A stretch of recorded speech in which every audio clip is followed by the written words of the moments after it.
La la la la la la la la. All right, going. Oh, okay. I mean, you can keep singing. Oh. I'm not opposed. Nah, the mood's ruined. So we're gonna do some dishonorable unmentionables. Here we go. And we're off. Boosh! I'm Z. Yeah! Unrelated. And that's Keith. What's up, guys? Hi. What's up, Sup, y'all? everybody? What's up, Potters? I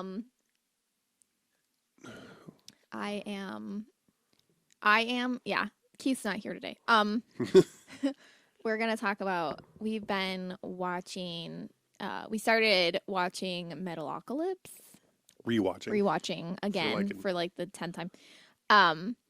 And we got to the Twink Lettits. Therapy Clock, I believe is the name of the episode.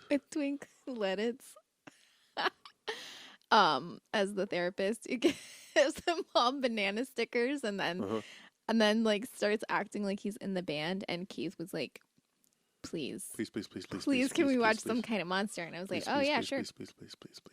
Because I'd never seen it before. So Some Kind of Monster, if you're unfamiliar, is just the documentary of Metallica taking like 2.5 years to make the album Saint Anger.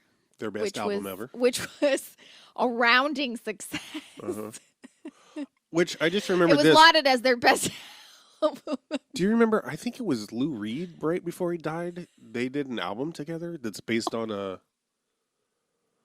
Oh, fuck. Like Metallica and Lou? Yeah, I think so. Clock. I could... I wish. No, based on Vodcek or some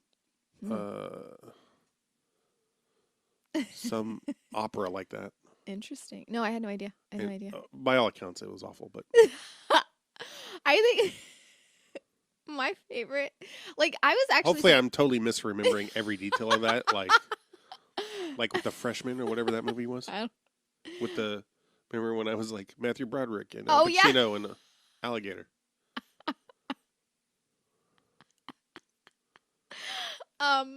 No, I think I was surprised though. It was Marlon Brando and oh yeah, I don't know. Gila monster or some shit. Kimono dragon. That's what it was. Komodo dragon. Not kimonos. Even though that's a reoccurring theme on the pod. Recurring theme of all of the 80s every movie we watch? 90s movies that we watch. No, I think the thing about Some Kind of Monster that was like surprising to me was that it was actually not. It wasn't disinteresting. Like I wasn't like, oh, this is so boring. Like it was actually kind of interesting to see their process. Kirk Hammett is the sweetest, most adorable individual in the world, and he should be protected at all costs. Absolutely. I'm glad you agree. So sweet. I was like, what the fuck? Never in a million years did I think, like, I mean, you said so. I think you like mentioned that he was like a sweetie or something. Yeah. I'm like, okay, whatever. But yeah, no, that's literally like he's the standout of the whole band. The part though where he like calls them out. Yeah. Where James Hetfield is like, I feel like you guys make decisions and I just come in here and you guys have already made the decision for me. And Kirk's like, I feel like that's been the last 15 years for me. And they're all just like, yeah. So anyway, I don't like that you guys are doing it. Right. But the look on his face is just like, am I right, guys? Guys, am I right? Yeah? Okay. Yeah? So I had seen it not long after it first came out. Wow. So 15 years ago or some shit. And... 16 or 17. Because it came out in 2004. Yeah. Okay. I was living in Olympia at the time, and the Olympia Film Society, there was a weekend where it ended up that was showing back-to-back with Alien vs. Predator. And I'm like, this is the best double feature ever. Unfortunately, I didn't watch them that way, but it was spaced out by 24 hours. AVP, very disappointing. Yeah. But... No, I like Alien vs. Predator. Well, I was very disappointed when I watched it the first time. Yeah. And I still think Requiem is far better. Oh, yeah, Requiem's great. But, that's very loud. Is it? Yes. I was pleased that everything I thought I remembered about Some Kind of Monster was pretty much exactly how I remembered it. Which was surprising. My memory is never that good. Like, my favorite part about it was obviously Kirk. He's so sweet. He's so just, like, he just seemed genuine. I think that's what it was. It wasn't just that he was nice. It was that he seemed so fucking genuine. Yeah. And he seemed like a real person. Everyone else seemed like just a caricature a little bit. Yep. Like, they all seemed real. But they're also... They all say, like, I felt like Lars was like... Well, when so much... I felt like Lars was that kid you grew up with. 100. And it's like, we've all been around that kid where they're the ones that are like on... they're on the monkey bars. Like, watch this. And you're like, okay, I watched it the first 15 times you did it. I get it. You can hang upside down on the monkey bars and nobody gives a shit. And it'd just be like, watch. And then be like, hey guys, look at this. And you're like, what'd you do? And they're like, watch. You're like, you're not doing anything. That's what it felt like. Like, he's just totally. Like that person that's like, is constantly, like, he was just like barefoot in shorts the whole time. Well, he is a drummer. by trade, so. He was just like so... My favorite, I when he spit at the camera. Oh, did he?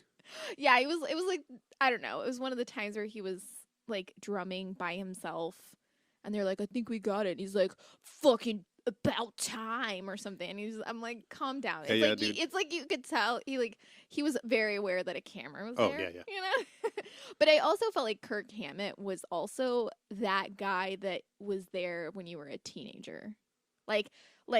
Lars is that little kid, but like Kirk Hammett is like the guy that thinks he's super cool when you're a teenager. Really? It's like, yeah, I write lyrics. Oh, you mean Hetfield? You said Kirk Hammett. Sorry. Yeah. I'm going to do that a lot. Don't do that a lot. That's going to upset the Metallica fans in the audience. Just do the thing where you like insert and it's like, James Hetfield. Just insert that anytime I say the wrong name. Some ADR. Yeah. James Hetfield. Yeah, no, James is... I heard Kirk James is the guy... Hetfield. Is that correct? Press 1 for yes. Like, Kirk is the guy that, like, you think he's the asshole. Wait, which one? Kirk. Okay. He's the guy you think is the asshole, and then he talks just to you and you're like...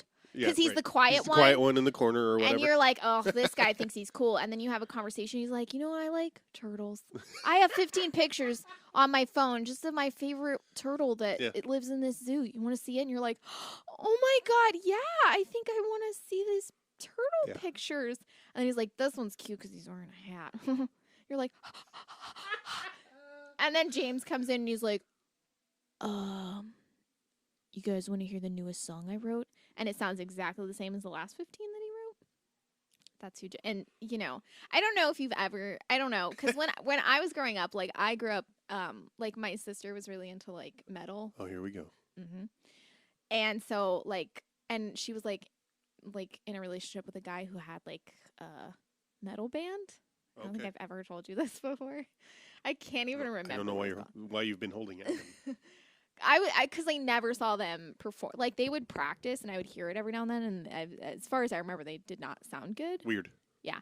And they were like, you know, like long hair, and they were like, Metallica's the fucking coolest. And that's how I know about like a lot of these bands, like Dimmu Borgir or whatever. Oh yeah. You know, I know about them. I couldn't tell you what they do, but I know about them because they all like. Obsessed over them and shit like that. Here's the thing. They should have been into Morbid Angel because... Well, this was like literally one of the guys is from Tallahassee or some shit. Mm. Well, this is like... This was like the 90s, like 98. Yeah. I think they started in the 80s. But whatever. Well, I don't know. Like, I really have no idea. It wasn't a serious point. I'm sorry. I know it wasn't a serious point. That's why I said, well, I don't know. And then I tried to move on. Fuck. Anyway, like... James Hetfield, who I get them all confused, honestly, because they all have, I feel like they have, like, semi-ridiculous names. Like, I mean, Lars, and then, like, Kirk Hammett, and then Kirk Hammett is this hard for me to say. Exactly, right. And then James Hetfield. James Hetfield sounds like it shouldn't be. I think it's Hetfield also. Hetfield, see, that's what I'm saying. That's what See? That's what I tell you exactly. Like last night, what I remember I said C. I knew. Anyway. Oh, yeah. Yeah, but yeah. What? Yeah. The best part was James Hetfield. Anytime he needed to pitch a fit, he would just like walk out a door. Good. Very slowly and then walk to the door. Turn around and make sure everyone open was the door. Slowly open the door, turn around, make sure everyone was looking, and dramatically slam it shut. It was amazing. With all of his like, I don't know body. if you've ever seen a child pitch a fit, but that is exactly how it looks a lot like that. Yep. I was like, and that's the thing. I was like, you have kids. You should be like, oh God, that's exactly what I do when they start doing shit like that. They're like that. You would think. They're like the 4 or 5. You get the sense though, especially once he goes into rehab and comes back, that he probably hadn't been that present as a parent. Yeah, right.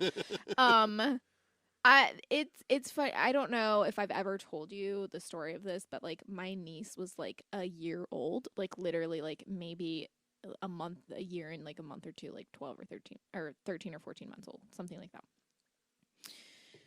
And she was told no, and she like couldn't speak, she was, a year old. She can't really form words. She was just like screaming, just like ah, ah, ah, at the top of her lungs, walked to her room screaming like that, just like nonsense, slammed the door, and then just continued screaming in her room. And my sister was like, oh God, it's already happened. It's already happening. My mom was like, she's a teenager already? She's not even 2. Like, it was an amazing thing to witness. She was, and like literally like wobbly 1-year-old, screaming. But I hate you, Mom. Like just mad that she got told no about something, and it wasn't even. It was just like she like went to grab like a pair of scissors or something. It was like, no, you don't get to hold the scissors. Yeah, like lose her shit over it, and that's exactly how James Hetfield was acting. Yeah. But also the lyrics that he wrote, like, oh God, woof. I couldn't get over. It's rough. That was, and just the fact that I feel guilty because, like, writing out your pain or whatever is an important step, in whatever you're doing. But that's very kind of you. No, I'm serious. Like, but his stuff it's like, did you ever like, writing? I feel you should get better, or there should be some sort of like incline, yeah. I've never been a gigantic Metallica fan. Right. And in general, my relationship with heavy metal has been, I avoided it because it was scary, and it was the music of people who wanted to beat the shit out of me. Weird. And people like me. Yeah. Mm-hmm. Whatever that means. And so I didn't get into metal in any real way until like my late 20s. Mm-hmm. And there's there's like 2 Metallica albums that I might listen to front to back ever. Is it Black? Did they have like a Black? I feel like every artist has a Black album. It's true. Yeah. No, that's the self-titled Black album. Came out. That's the one that came out. I was in high school. Yeah. And so my associations with it are being in weightlifting. Oh, that's right. Yeah, I think that one's one that I probably know. That's the one with Inner Sandman. Yeah. Fucking, all that one. Yeah. All that one. What? Unforgiven, probably. Yeah. That's the one that like got played on repeat for me. I remember being like a teenager, and like obviously I was around like people who were into metal of like varying types, not just one type of metal. Like I knew like, but Metallica was always like one of the biggest metal names. And of course I knew Metallica songs. And I remember like being a teenager and like dudes being like, oh, I bet you don't know any. They're like, oh, I bet you're just saying you know metal because you want to look cool. And I was like, no. And they're like, name one metal band. I'm like, Metallica? And they were like, I bet you don't know a song by Metallica. I'm like, I do. I'm like, what am I trying to? I'm like, I'm confused. Right. Like, why? I don't feel like I look cool in saying I know metal, but I just don't understand why you're arguing with me about it. Right. Like, it's very confusing. Like, but yeah, it was always like a thing of like, no, I mean, you don't know. You don't know. That fucking gatekeeping shit that happens. You're a skinny, awkward teenager. How could you possibly be into metal? Right. Isn't that like the what do you call it? Like the like the stereotypical metal fan? Yeah. It's like the that's the oh god, I can't think of what it is. Like the first like shit, I don't know. Like one of the not standards, not typical. I don't know, I can't think of like one of the I'm thinking stereotype isn't what I'm saying, but like one of the requirements. That's what I meant. One of the requirements. Prerequisites? Yeah. For being into metal is you're just a skinny You're awkward. in your teens and you're underweight. Probably you have some split ends too. Yeah. And I remember chances are. I remember my sister like her like partner was in a band, the metal band, and Do you remember what they were called? I couldn't tell you. But so his hair, yeah, he had long hair, and I guess he had split ends, obviously. And so my sister was like, it's because like she was like, just wash your hair and just like put it in a ponytail and leave it. And I don't remember what he would like blow dry his hair. I don't remember. And he was like, no, I'm not gonna do that. Like that's not gonna make my hair gay. Better. And she no, because his hair was really long. And she was like, do you think Z has good hair? And he was like, yeah. And she's like, that's all she does. And he was like, oh. She like used my hair as an example of how he should treat his hair. And he was like, oh shit. But point taken. He sucked though. Weird. One of your sisters dated someone who sucked? They had a kid together too. And he was in a metal band. I mean, I brought up, I don't know why I wanted to give context for my relationship to Metallica and heavy metal in general. But like, yeah, watching this movie and his his writing process, it's hard to imagine it's the same person who wrote For Whom the Bell Tolls. Yeah. One, or, which is not one of my favorites, or Disposable Heroes. In fact, it's hard to imagine this band writing. Right, yeah, that was the thing that was songs. like, this doesn't feel like, and I think this is part of like, this is a thing that I find interesting in like bands altogether. Like the way, like, if, like, I feel like I wouldn't, now if someone was like, I don't consider Metallica as they are now. I know this is going to sound rude. I don't consider them like hardcore.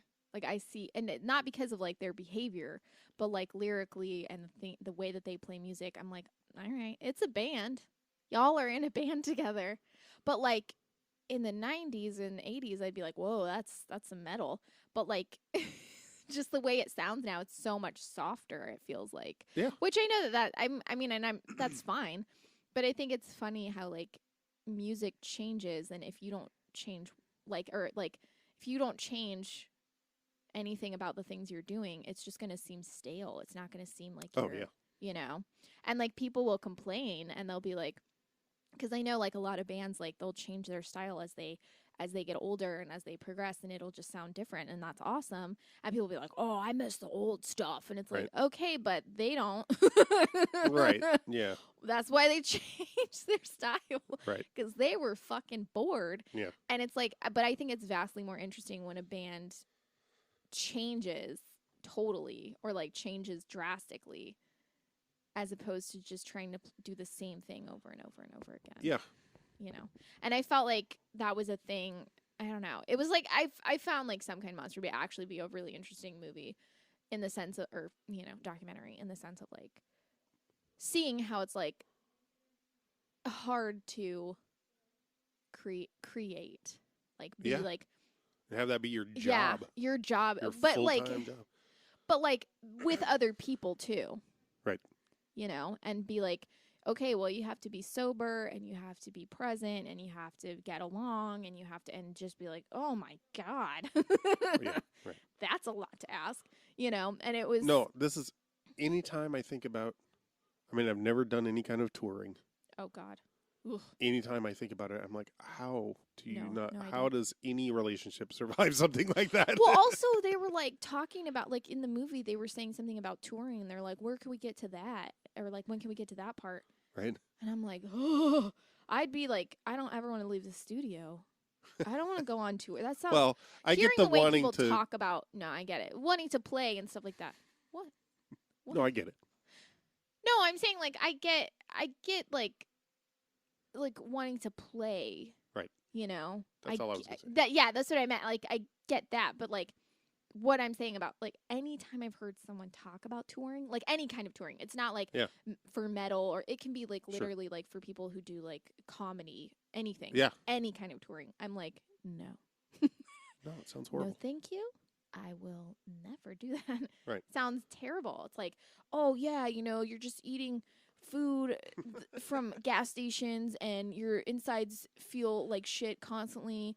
You get diarrhea. You're puking sometimes, food poisoning. You're run out of money real fast. It sucks, but I love it. I'm like, what? Yeah.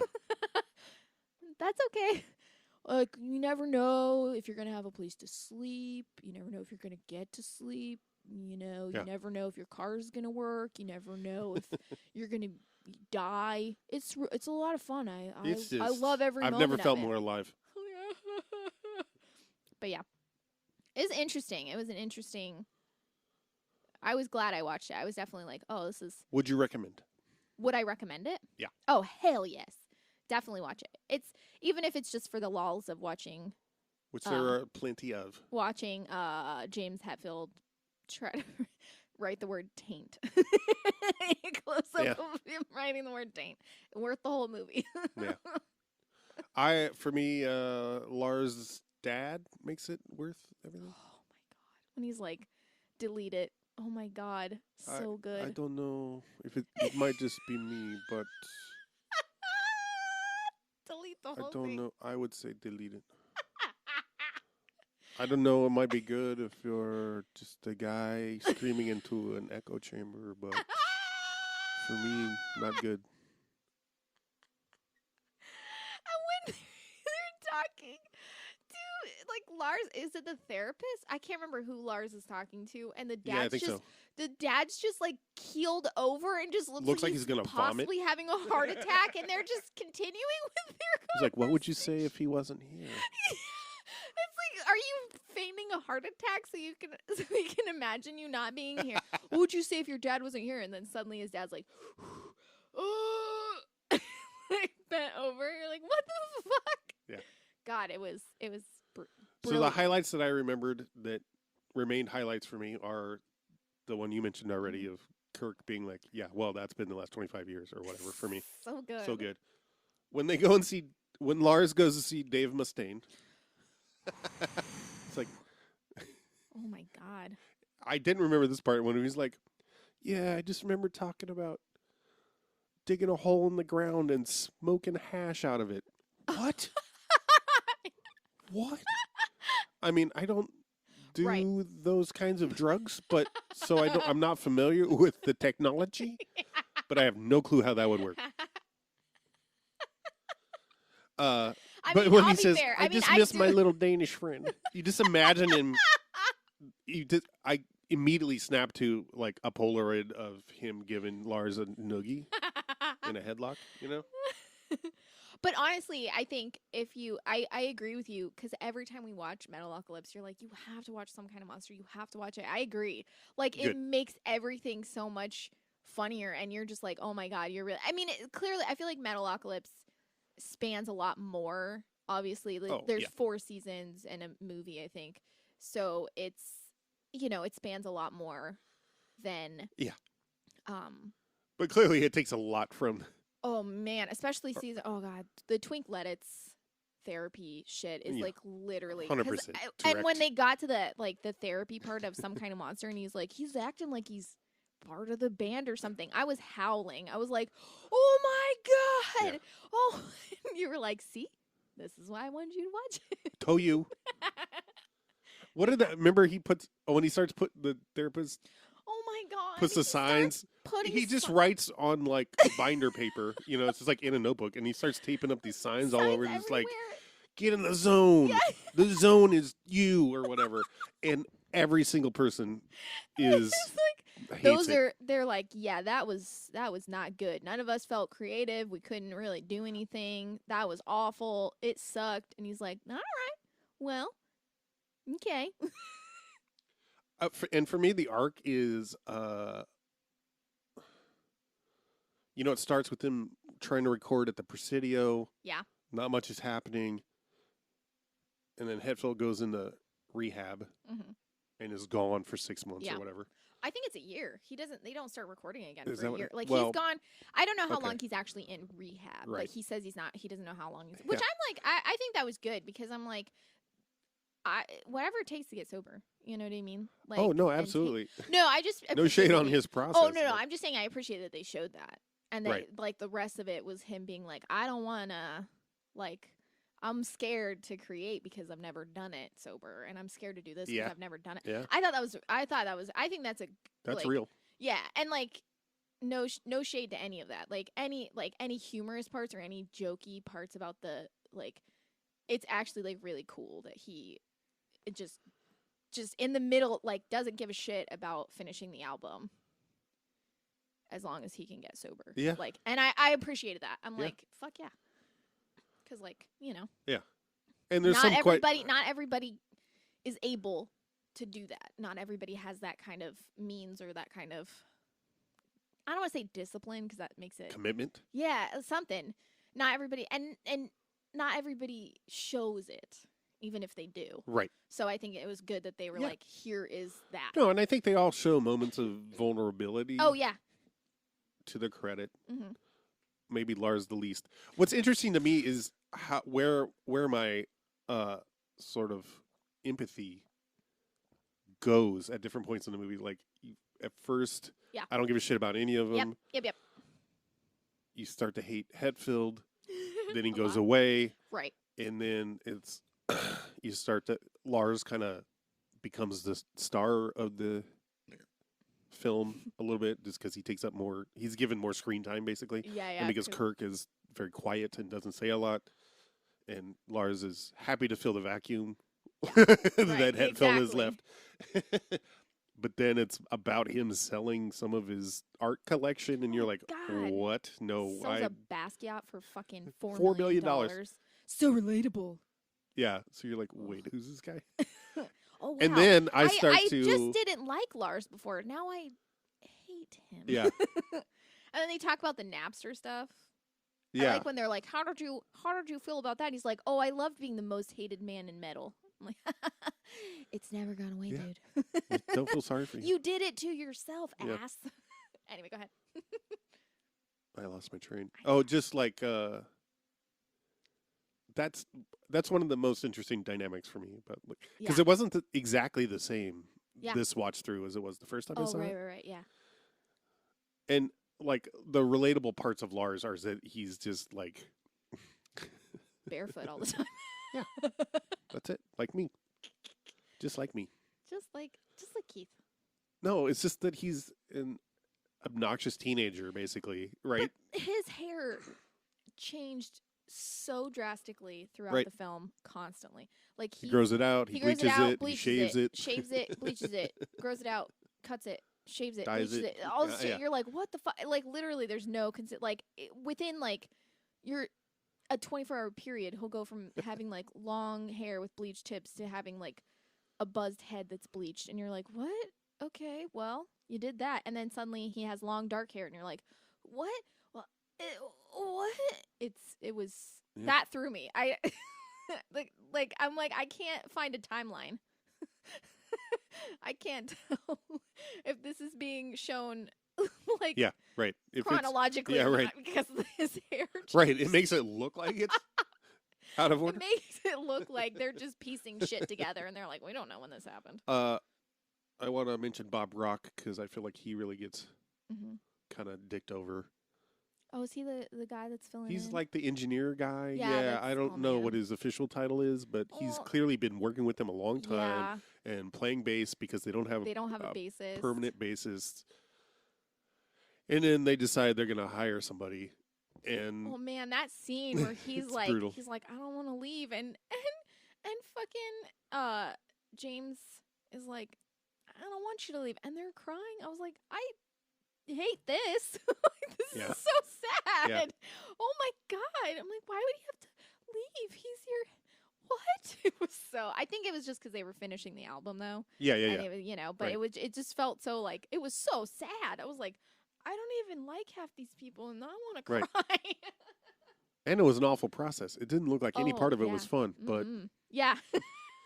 And yet which is real. I can't remember his name. The bassist that they hire. Robert Trujillo. Yeah. I was thinking Trujillo, but I thought I was misremembering because it's a name and I'm bad with names. He's so I was like, he's great. He's so him and Kirk are the best parts of Metallica. I would love a side project. That was just the two of them and the drummer. It's not Lars. And he was like, so, I love how they were like, and you could tell, like literally, like everyone, like when they were like, because they show the audition for the bassist, and like when they showed, him auditioning, he was just like so much fun, and he was just he was just like, I was like, man, I would, and that's the thing, I was like, because I knew that, because I obviously had seen Metallica, I knew that he was the one that they hired, like I already knew that, but I was like, man, just his energy, like it wasn't a surprise to me, I wasn't like, I wonder who they'll pick. I'm like, well, I know who it is, right. But I was like, God, his energy is just. Like, even if he's halfway sucked, I'd be like, him. Because he's just so, like, you want to, like, I'm like, maybe I should play guitar. When you see, you're like, yeah, that's cool, Absolutely. He's so, and everyone else doing it was just like, ba-doom, ba-doom, ba-doom, ba-doom. Yeah. Ba-doom, ba-doom, ba-doom. Yeah. And they were also, saying, he's got that fucking punk-ass stance where his bass is like between his knees, And he's like halfway, oh my god, and crouched he has down. that long-ass gorgeous hair. But like, they were talking about it, like, you could see it even in the short clips where they were like, everyone else struggled to keep up, and we had to try to keep up with him. Yeah. Like, everyone else couldn't keep up with us, and we couldn't keep up with him, Right. And it was like, but it was like very obvious. So I liked that part. I liked that they showed that audition process, and he was great, and he was definitely who they should have picked. Yeah, I mean, good luck to him. And then what's his name that they kicked out of the band that started working with Ozzy, because the Jason Newsted. Yeah. He started working for Ozzy because that guy, the guy that is their bassist now, was working for Ozzy. Oh, really? Yeah, and then they swapped. Yeah. Well, right, because he was considering coming back. He wanted to come back, and they were like, "Nah, maybe not." And then they show him, and he was like, "Yeah, I made the best decision." And I'm like, well, "Okay." I mean, did you make it? Yeah. I gotta pause. Oh, I was gonna. Well, we can just we can just. You don't want to talk about Metalocalypse more? Nah.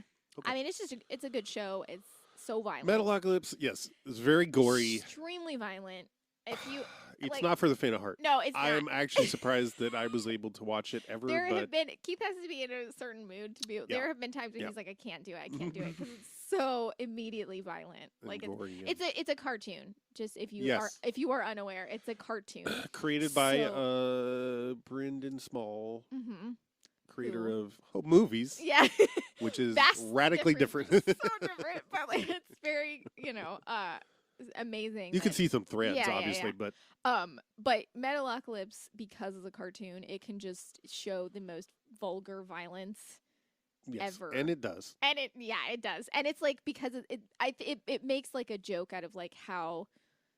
Like in metal, everything's so brutal, and you have to be so hardcore, and so like people will just get like chopped in half by helicopters. Every concert the band plays ends up in mass deaths, and people are just like, "Yay!" Fuck yeah. Anyway, But it's would recommend both, yeah. but especially if you're fans of metal and they're so much fun. What immediately appealed to me about Metalocalypse is it gives you the best of both worlds in that you get really great heavy metal music. I was thinking like it makes my favorite all the satire of like the record industry and fame and the trappings of all that. Well, I was thinking last night, I was like, if ever I'm asked who my who my favorite metal band is, I'm just gonna say Deathclock. Yeah. Well, to be fair, I remember seeing or hearing that Brendan Small was open about the fact that he's ripped off in writing the Deathclock songs, ripped off a lot of just other bands. But also, I love how they have like a coffee jingle, which has got to be a reference to the. I really gotta piss. Okay, it's okay. We can end it. Okay. Thanks for listening. Thanks. Bye.